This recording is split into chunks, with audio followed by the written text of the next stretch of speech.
오늘은 추수감사절입니다. 추수감사절은 올 한 해를 돌아보면서 하나님께서 우리에게 베풀어 주신 은혜에 최고의 감사를 드리는 절기입니다. 하나님을 믿는 사람들에게 여러 가지 특징들이 있겠지만 그 중에 가장 눈에 띄는 특징은 바로 감사가 아닌가 싶습니다. 그렇습니다. 예수 그리스도를 믿고 구원받은 하나님의 백성들은요, 언제나 감사하는 삶을 살아가는 자들입니다. 언제나 감사를 입에 달고 다닙니다. 그래서 어떤 상황 속에서도 감사할 줄 안다라는 것이죠. 성경의 그 대표적인 사람이 바로 하박국입니다. 하박국 선지자는 이렇게 고백을 합니다. 우리 같이 한번 읽어볼까요? 하박국 3장 17절 18절입니다. 비록 무화과 나무가 무성하지 못하며 포도나무에 열매가 없으며 감람나무에 수출이 없으며 밭에 먹을 것이 없으며 우리의 양이 없으며 외양간에 소가 없을지라도 나는 여호와로 말미암아 즐거워하며 나의 구원의 하나님으로 말미암아 기뻐하리로다. 아멘. 무화과 열매가 없고 포도 열매가 없고 감람 열매가 없고 밭에 먹을 것이 없다고 합니다. 이것은 생활이 아니라 생존에 필요한 최소한의 양식도 없는 상태라는 뜻입니다. 게다가 우리의 양이 없고 외양간에 소가 없다고 합니다. 이것은 하나님께 드릴 제물이 없다라는 뜻입니다. 그러나 그럼에도 그는 여호와로 인하여 즐거워하고 구원하시는 하나님으로 인해 기뻐하겠다, 이렇게 고백하고 있습니다. 이와 같은 하박국의 감사를 우리는 초월하는 감사, 초월하는 감사라고 표현을 합니다. 즉 모든 환경을 뛰어넘는 어떤 환경, 어떤 조건, 어떤 상황에서도 그 모든 것들을 초월하여 감사하기 때문이죠. 자, 그렇다면 하박국이 감사하는 이유는 도대체 무엇일까요? 바로 하나님 때문입니다. 그의 손에는 비록 가진 것이 아무것도 없지만 그의 삶에 하나님을 모시고 살고 있기 때문입니다. 하나님이 어떤 분이십니까? 인자와 사랑이 풍성한 분이에요. 언제든지 우리를 구원하실 수 있는 그런 분은 아닙니까? 그렇기 때문에 감사할 수 있다라는 것이죠. 그렇습니다. 우리 그리스도인들은요, 모든 상황에서도 하나님께 감사할 수 있는 그런 사람들인 줄로 믿습니다. 우리는 세상의 그 어떤 것과도 비교할 수 없는 가장 귀한 보화를 우리는 발견한 사람들이기 때문입니다. 그러므로 우리가 사는 곳이 어디든지, 그곳이 높은 곳이든 또 높은 산이든 거친 들이든 또 초막이든 궁궐이든 내가 주 예수님을 모시며 살아가는 그 어느 곳이든 그곳이 바로 하나님 나라입니다. 그래서 우리는 하나님께 대한 감사를 포기할 수 없는 겁니다. 또한 성경에 다니엘이라는 인물이 있죠. 다니엘의 상황은요, 나라가 완전히 멸망하고 이방 땅에 포로로 끌려간 그런 상황이었습니다. 또 그런데다가 30일 동안 왕 외에는 어떤 신이나 어떤 사람에게도 기도하면 사자굴에 던져 넣겠다라는 그런 명령이 떨어졌습니다. 이것은 단순히 어떤 종교의 자유를 제한하는 것이 아니라 목숨을 걸고 신앙을 선택해야 하는 그런 극적인 상황이었습니다. 게다가 이 명령은요, 다니엘을 제거하려고 하는 정적들의 음모였다라는 거예요. 그들은 이미 다니엘을 고발할 모든 준비를 마친 그런 상태였어요.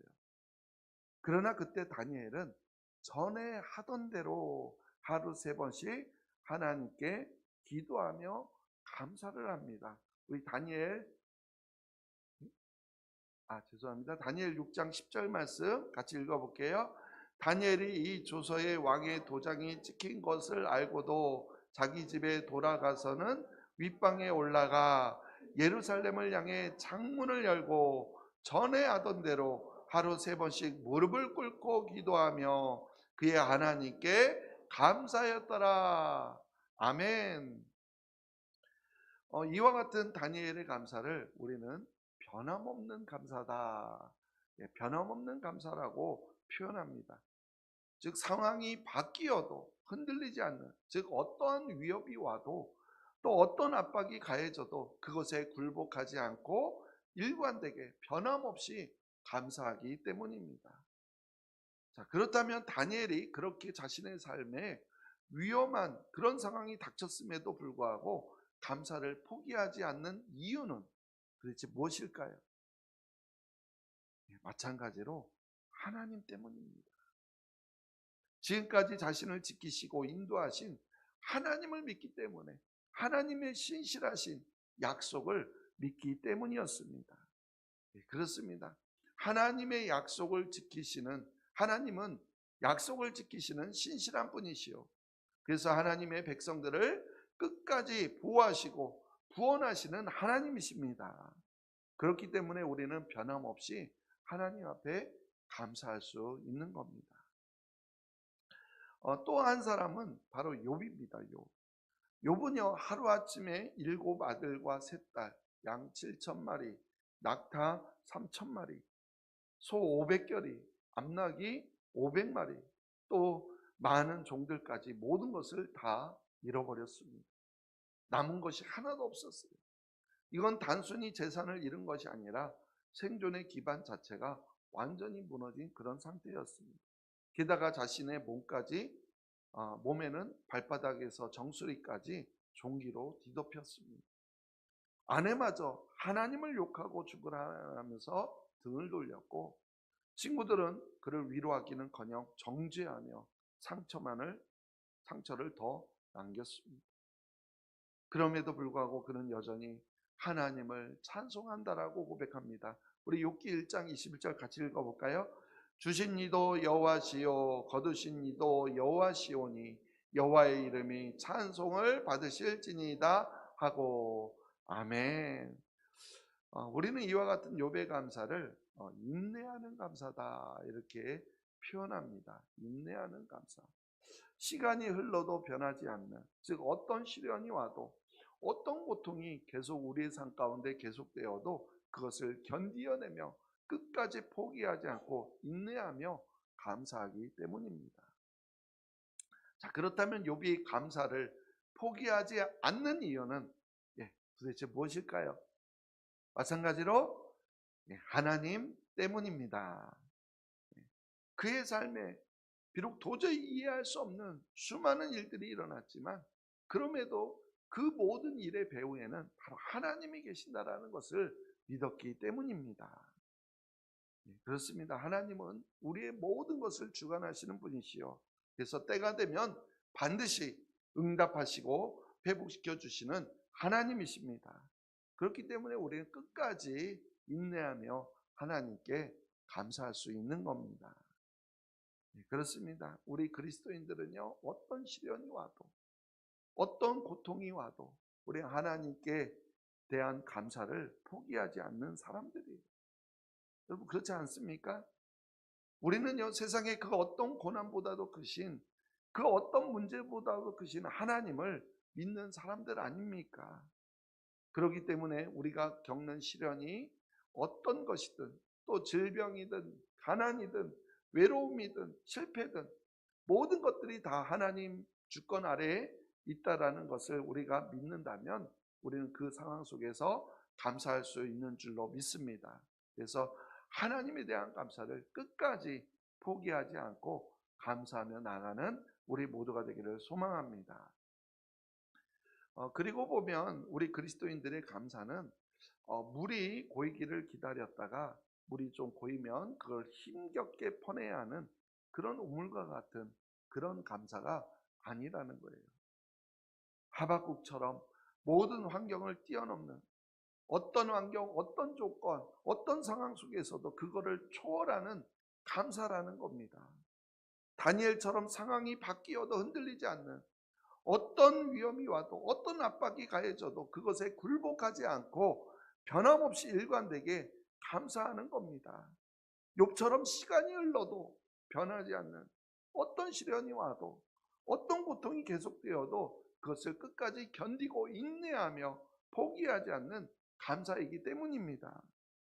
억지로 감사의 이유를 우리가 찾기 위해서 애써야 하고, 또 감사의 말을 꺼내는 데에도 엄청난 노력이 필요한 그런 감사가 절대 아니라는 거예요. 언제나 풍성하게 물이 솟아나와서 차고 넘쳐 흐르는 샘물처럼 우리는요, 특별히 애쓰지 않아도 저절로 나오는 바로 그런 감사해야 될 줄로 믿습니다. 바로 오늘 본문에서 바울은 이러한 감사를 바로 넘치는 감사다 이렇게 표현합니다. 골로새 교회에 보낸 편지에서 바울은요, 넘치는 감사에 대해서 이렇게 말합니다. 오늘 본문 다시 한번 읽어볼까요? 그러므로 너희가 그리스도 예수를 주로 받았으니 그 안에서 행하되 그 안에 뿌리를 박으며 세움을 받아 교훈을 받은 대로 믿음에 굳게 서서 감사함을 넘치게 하라. 아멘.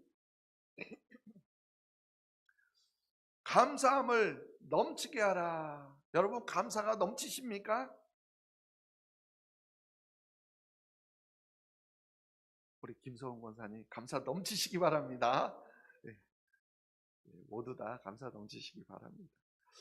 이 말씀을 보니까 여기 시작하는 말씀과 마무리하는 말씀을 연결해서 읽으면 이렇게 됩니다. 밑줄 쳤어요. 밑줄 친 거 읽어볼게요. 너희가 그리스도 예수를 주로 받았으니 감사함을 넘치게 하라. 아멘. 너희가 그리스도 예수를 주로 받았으니, 우리가 예수님을 주로 믿었으니 우리는 감사함을 넘치게 해야 된다 이렇게 말하고 있어요. 우리는 누구라고요?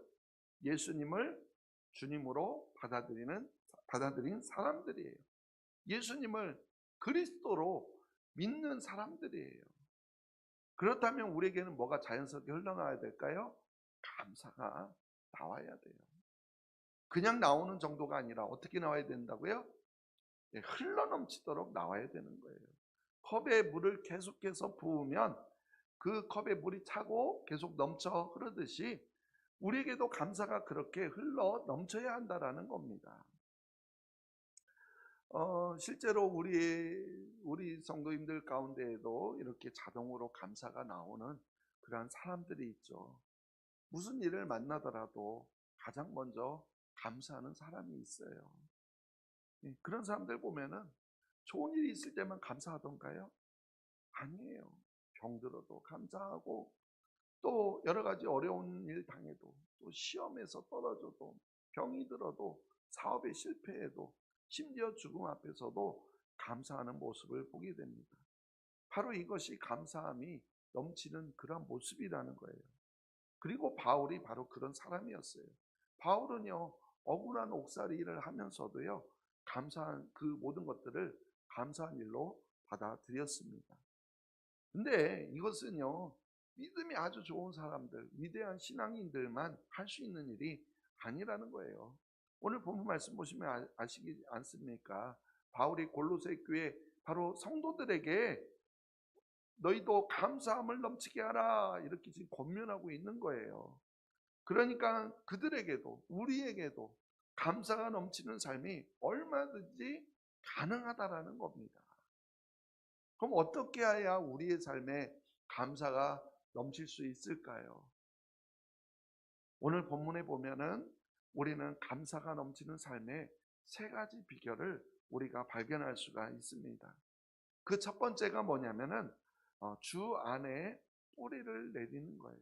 주 안에 뿌리를 내릴 때 우리는 감사가 넘치는 삶을 살 수 있다라는 거예요. 7절에서 말하죠.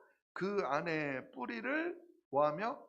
박으며 이렇게 말하고 있어요. 여기서 뿌리를 박는다라는 표현은 아주 깊숙하게 단단히 박혀 있다라. 그래서 우리가 하나님 앞에 그리스도 안에 우리가 깊이 속해 있다 그런 의미를 가지고 있어요.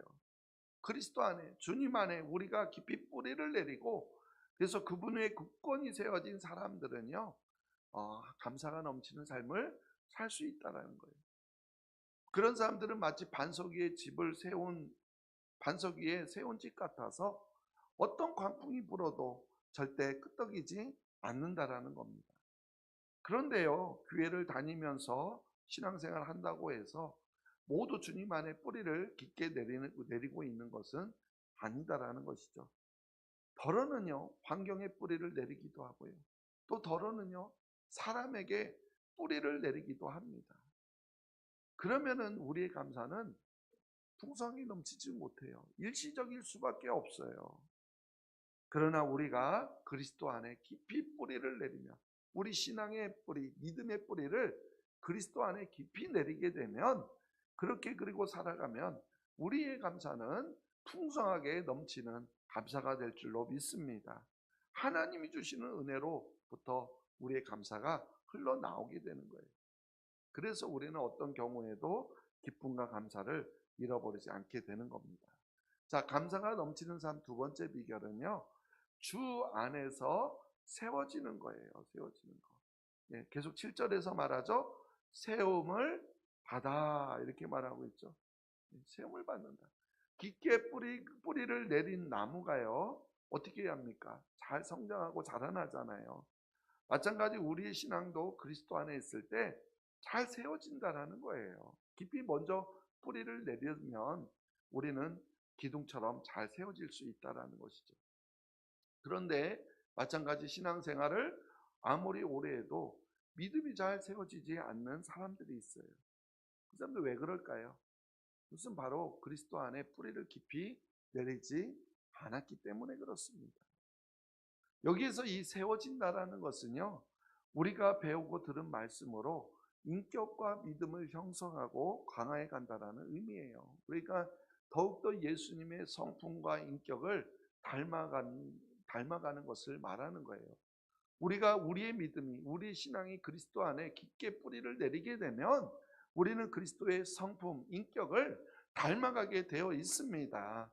그럴 때 우리는 가난할 때도 감사할 수 있는 것이고, 건강을 잃을 때에도 우리는 하나님을 의지하며 고난 가운데에서도 하나님을 찬양할 수 있는 거예요. 왜냐하면 우리의 감사가 사람에게 있는 것이 아니라, 환경에게 있는 것이 아니라 바로 그분 안에, 진리 안에, 그리스도 안에 있기 때문입니다. 그리스도 안에 깊게 뿌리가 내리고 그분으로 세워져 있기 때문이에요. 주님은 세상이 주지 못하는 그러한 평안과 은혜를 통해서 우리를 감사가 넘치는 삶으로 이끄시기 때문입니다. 자, 감사가 넘치는 삶 마지막 비결 세 번째는요, 배운 대로 실천하는 거예요. 뭐라고 말씀하고 있죠? 교훈을 받은 대로 믿음에 굳게 서서. 교훈을 받은 대로, 우리가 교훈, 가르침을 받은 대로 믿음에 굳게 서면 우리의 감사가 넘치는 삶을 살 수 있다라는 거예요. 이 말씀을 메시지 성경은 이렇게 말합니다. 같이 한번 읽어볼까요? 여러분은 그분을 믿는 것이 무엇인지 잘 알고 있습니다.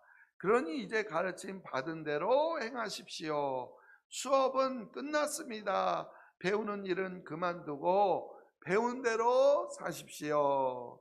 아멘. 우리는 사실은 감사가 넘친 삶이 어떻게 해야 되는지를 다 알고 있다라는 거예요.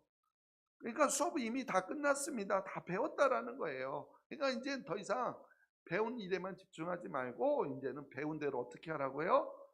살라라는 거예요. 정말로 그렇습니다. 우리가 배웠다면 이제는 배운 대로 실천하며 살아야 합니다. 또 우리 실제로 어떻습니까? 배우는 것 따로, 사는 것 따로일 경우가 참 많이 있죠. 그래서 환경에 따라 우리의 믿음이 흔들리기도 하고 또 상황에 따라 우리의 마음이 오락가락하기도 하는 거 아닙니까? 진정한 감사는요, 상황이 아니라, 환경이 아니라, 사람에게서가 아니라 오직 믿음에서 오는 겁니다. 그래서 믿음에 대해서 더 많이 공부하고 그래야겠지만, 또 그러나 더 많이 공부한다고 해서 큰 믿음 갖게 되는 건 아니에요. 우리는 지금까지 배운 것이 충분해요. 이제부터는 어떻게 하라는 거예요? 그 배운 것대로 살아가라는 거예요. 믿음을 보여야 할 때 믿음을 보이면 됩니다. 그럴 때 우리의 삶에 감사함이 넘치게 될 줄로 믿습니다. 네, 그렇습니다. 감사가 넘치는 삶.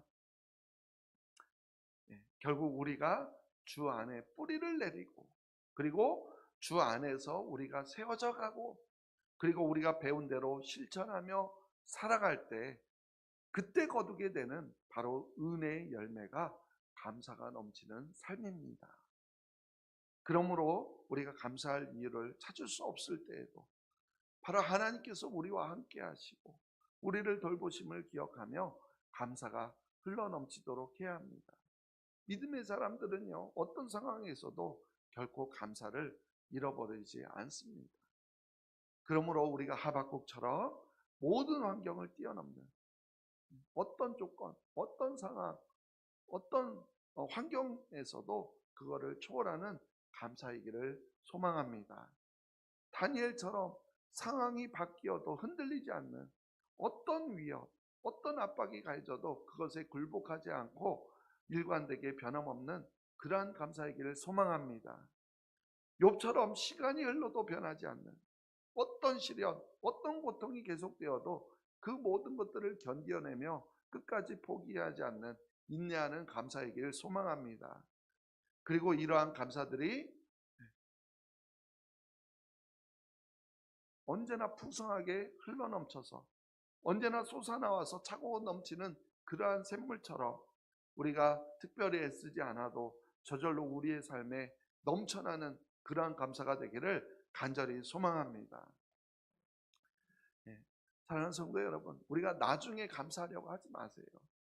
왜냐하면 우리가요, 지금 감사하지 않으면은 나중에 어쩌면 우리가 감사할 기회가 오지 않을지 모릅니다. 우리가요, 문제가 다 해결된 후에 그때 감사하려고 하는 분들도 있을 텐데 문제가 다 해결된 후에 감사하려고 하지도 마세요. 왜냐면요, 우리가 문제가 해결되면은요, 그거로 끝나던가요? 우리 인생에는 또 다른 문제가 또 생겨난다라는 거예요. 그러다 보면은 결국 평생 한 번도 제대로 감사하지 못하게 된다라는 겁니다. 오히려 감사할 수 있는 기회는요, 바로 지금이에요. 바로 지금입니다. 그래서 우리의 삶에 많은 지금 문제가 있다고 할지라도 우리가 오직 예수 그리스도로 구원받고 구원받았다라는 이유만으로 우리는 얼마든지 감사할 수 있는 겁니다. 우리가 그렇게 살기 시작하면 우리 안에 있는 모든 문제들 더 이상 우리 안에 문제가 되지 않고 감사가 넘치는 삶을 살 수 있게 될 줄로 믿습니다. 우리는 앞으로도 어떠한 일이 우리의 삶에 일어날지, 우리가 어떠한 문제를 만나게 될지 우리는 몰라요. 생각지도 않았던 힘든 일, 또 어려운 일이 갑작스럽게 우리에게 닥칠 수도 있어요. 그렇지만 우리에게 넘치는 감사가 있다고만 한다면 우리는 얼마든지 그 모든 문제를 뛰어넘을 수 있을 줄로 믿습니다. 감사가요, 결국에는 또 다른 감사를 받게 되는 거예요.